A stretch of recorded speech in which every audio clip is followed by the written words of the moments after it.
Hey, Little Lolo coming back down to earth here, and if you click this video, you probably have some knowledge on the world of streaming. Whether you're a part of the Poggers community that enjoys Mizkif, Pokimane, or XQC, maybe you like politics and watch Hassan or Destiny.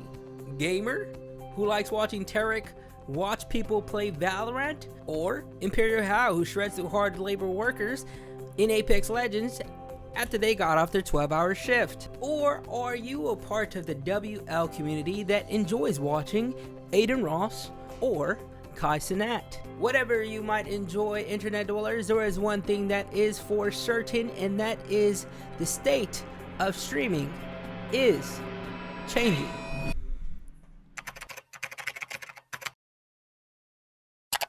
We are reaching a new era in the world of streaming, internet dwellers, and that all became evident with these two streamers, Queso and Jinxie, who were able to pull 200,000 viewers by playing Fall Guys and various other variety games. They did this by casually playing games, and they were able to hit numbers that a lot of big streamers haven't been able to do since the COVID days, with the exception of XQC. They also managed to do this without a big event like Kai Cenat's 7-Day, OTK's Wild West event, or Cutie Cinderella's Streamer Awards.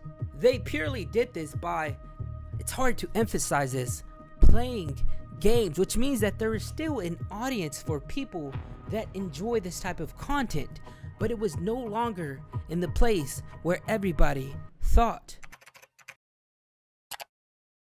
Twitch. Although Twitch is a platform that has integrated a unique community of its own that has transcended beyond expectation and is essentially the place for any streamer to build an occupation from streaming, there has been a shift in the cultural dynamics of Twitch. Now, what do I mean by this? The streamers who have built the culture of Twitch, the Omegalos, the Tryhards, the LSF Redditors, the tier list, the hot tubs, the spin the wheel challenges, the VTubers, and the streamers who were prominent from the years of 2015 through 2022, this is what represented Twitch culture. But now, you have a lot of big streamers that are no longer growing from a streamer's perspective. It's as if their viewership has been capped, and this side of streaming that was once the focal point of Twitch's backbone is declining slowly. Now granted, a lot of these big streamers have already made their bag per se, and some of them like Soda Poppin' and Summit 1G have already reached their retirement stage where they just do whatever the fuck they want, and they are more inclined to do so. Some streamers like Asmongold has still been very successful on YouTube and still holds a large audience while streaming. Yet other streamers who I believe realized and contemplated the longevity of their streaming careers and decided to approach other routes or ventures, like Mizkif opening a gym, Ludwig pursuing his company off-brand, and Pokimane doing a podcast and more lifestyle content. I mean, if we look at the numbers for both Mizkif and Ludwig, especially since straying away from the Twitch culture, have exceeded in numbers, where Mizkif, since opening the gym, has averaged 20 to 30,000 viewers per stream, and has recently did an MMA event on his channel that hit 75,000 views. With this type of content, he was able to hit more of the mainstream crowd. Same goes for Ludwig, who has actually been focusing his brand on YouTube rather than revolving his content around the streaming culture and developing his company for the last several years. He, from what it seems, still streams regularly, but it is more of a hobby, and it is more for content purposes in terms of, well, what can I do on stream that I could turn into a YouTube video, which is the smartest tactic for longevity purposes. If we could see his numbers here, he ranges from 800k to over 1 million views every video. Now Pokimane is a different story, and I actually like Pokimane, but I feel as though she let the Twitch fame get to her head. I mean, she was a female ambassador of Twitch for years since the Fortnite wave of success, and she still is a popular favorite in any circle among the Twitch community, but that's just it.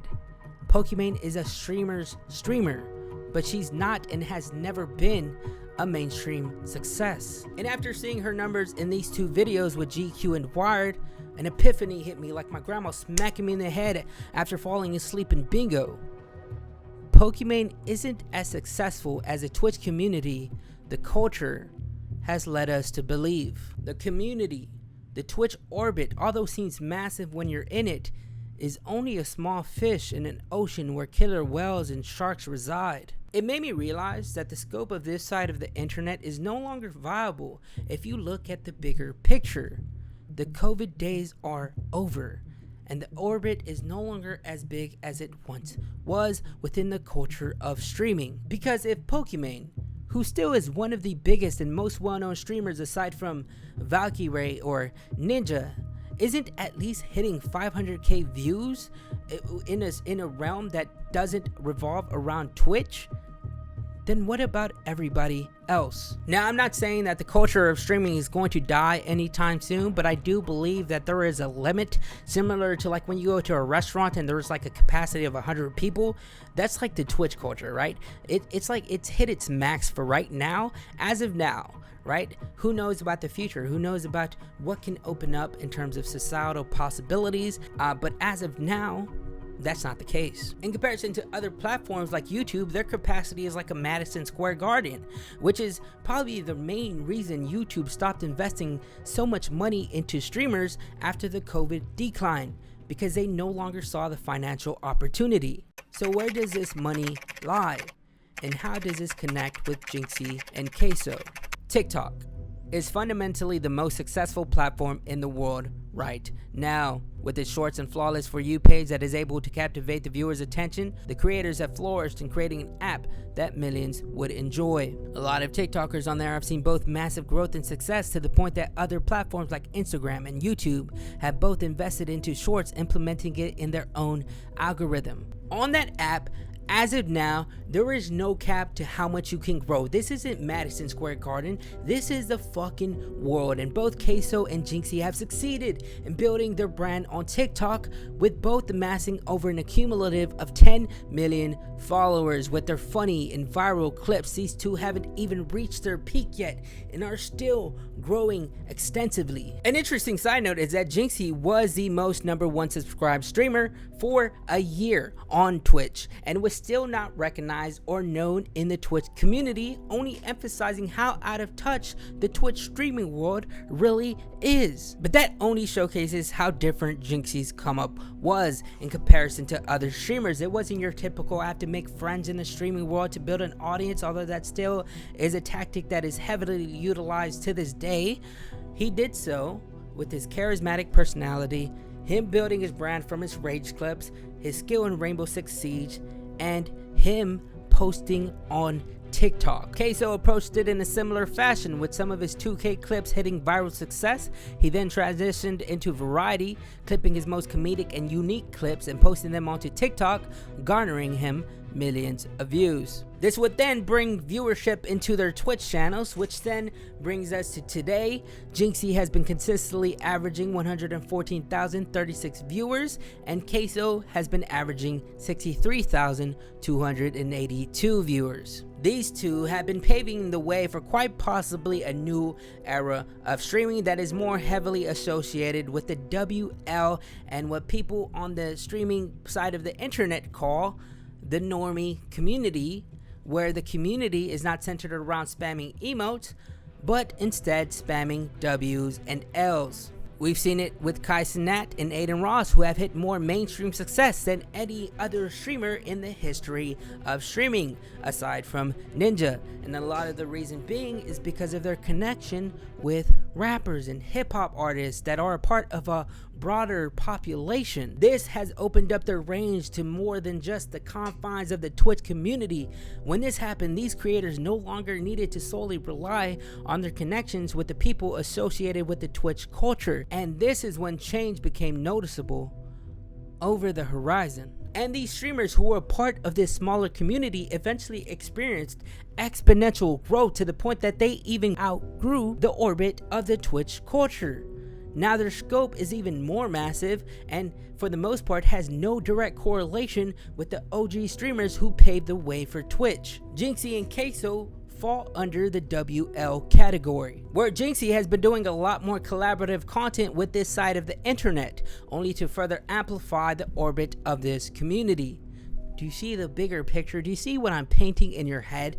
They are solidifying, maybe consciously, maybe unconsciously, the foundations of the WL community like it has never been before. Just like the fucking Justice League or the Avengers, they are building a super team. This is like Miami Heat 2010. This is Golden State Warriors 2016, where there is no bounds to how much they can grow, while the opposing side has maintained a level of stagnancy since the decline of COVID. This can quite possibly be a new era of streaming, where we have newer streamers in the future who are inspired by Kai Cenat, Jynxzi, Adin Ross, and Queso start to develop their careers too, and the WL community continues to grow. Now, I could be fucking wrong about all this, and I could just be schizophrenic, but numbers don't lie. And I actually think that a lot of future streaming careers can be built off of TikTok with the right branding, consistency, making sure the energy of the stream matches the TikTok clip.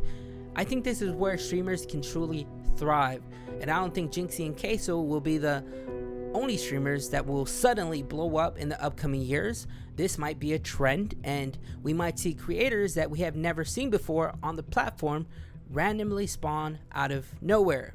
If you are a streamer, build your brand on TikTok and don't solely rely on streaming for hours hoping somebody's gonna come into your stream. There has been evidence that showcases that nobody gives a fuck about smaller streamers. That's the reality of it. But if somebody gives you 15 seconds to make them laugh on a TikTok clip, you're most likely to gain traction by that. The state of streaming is changing internet dwellers. Let's get with the times. Anyways, that's all for me. I'm off to another dimension. See ya.